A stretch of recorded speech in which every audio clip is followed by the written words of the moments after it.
Martes de la sexta semana y seguimos acompañando la lectura del libro de los Hechos de los Apóstoles, que es el modelo de algún modo de una iglesia en salida, de una iglesia joven, llena de vida, llena de fuerza.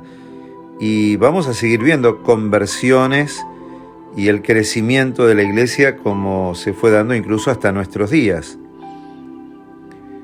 Pero claro, no vamos a ver solamente grandes conversiones. Hoy nos encontramos con Pablo y Silas, que los ponen presos y también los castigan por haber simplemente sanado a una muchacha. Ser privados de la libertad. ¡Wow! ¡Qué tema para nuestro tiempo en el cual tantas libertades, ¿no es cierto?, se nos han privado! Acá los apóstoles experimentan, igual que cualquier ser humano, cómo la falta de libertad no es solamente la incapacidad de movernos aquí o allá, sino es también la inhibición de tantos deseos y el condicionamiento también a ser obediente, en cierto sentido, a lo que la vida nos impone y no a lo que nosotros queremos. Es una movilización de la propia voluntad también, que se siente contrariada. Por un lado es el área emocional, por otro lado está el área espiritual.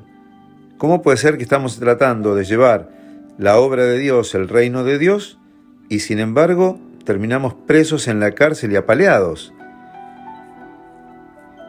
Este lugar de la cárcel, por otro lado, no era simplemente quedarse en casa, era estar en un lugar insoportable. Frío, humedad, mal olor, oscuridad, las sabandijas, todo tipo de bichos que se metían.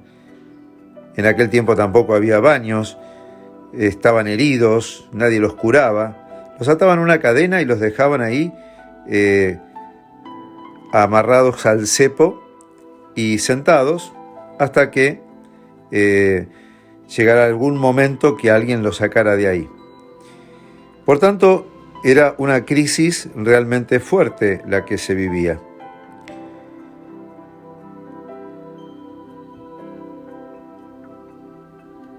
Sin embargo, aquí vemos la diferencia y lo que hace la diferencia de un creyente. Dice la palabra de hoy que Pablo y Silas oraban cantando himnos a Dios, y los presos los escuchaban. Y de repente vino un terremoto tan violento que temblaron los cimientos de la cárcel, y al momento se abrieron todas las puertas. Los apóstoles saben que Jesús vive en ellos, y Jesús pasó por la cruz. Y por eso, en vez de replegarse, liberan de algún modo la fuerza espiritual que les da el saberse en Cristo, como decía Pablo, todo lo puedo en aquel que me fortalece. Y con ese Cristo que llevaban dentro, lejos de replegarse, lejos de callarse y asustarse, multiplicaron la oración y la alabanza y hasta la hacían en voz alta.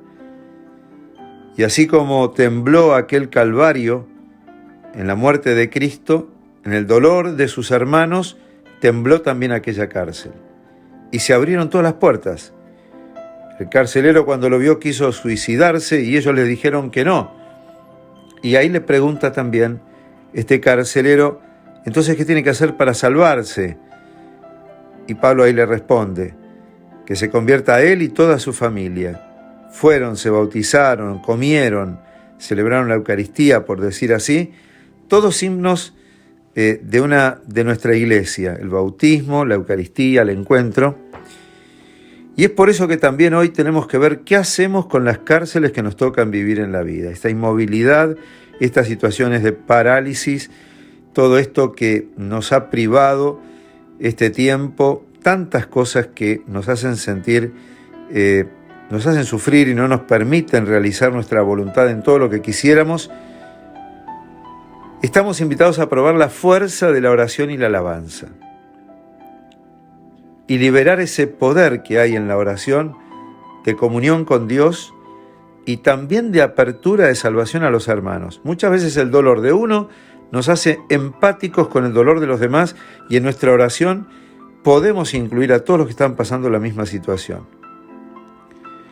Pero esta oración es fruto de una profunda comunión con Dios. Si la sentimos, la vivimos. Y si la vivimos, obra entonces el poder de Dios.